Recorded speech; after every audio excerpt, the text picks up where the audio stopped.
آج کا موضوع ہے کیف نستقبل الرمضان وکیف نستفید منہ، کہ ہم رمضان کا استقبال کیسے کریں گے اور اس رمضان المبارک سے ہم کس طرح مستفید ہو سکتے ہیں۔ تو آج انشاءاللہ تبارک و تعالی اس حوالے سے چند گزارشات آپ کے سامنے رکھنا چاہتا ہوں۔ سب سے پہلی بات یہ ہے کہ نیتوں کو خالص کر لیں۔ نیت سب سے بنیادی چیز ہے۔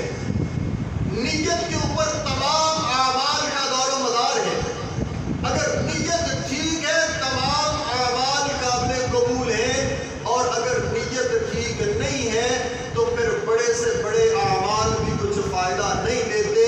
نیت ٹھیک ہے تو ادنا سی نیکی، چھوٹی سی نیکی، حقیر سی نیکی بھی بڑا فائدہ دے سکتی ہے، اور اگر نیت ٹھیک نہیں ہے تو بڑی سے بڑی نیکی، پہاڑوں جیسی نیکیاں، حتیٰ کہ نبی کریم صلی اللہ علیہ وسلم نے مثال دے کے فرمایا کہ شہید کی شہادت، قاری کی قرات، عمر اور زندگی اس کے لیے قربان کر دینا، اور سبھی کی سخاوت بھی اگر نیت درست ہے تو اسے کچھ فائدہ نہیں دے گی۔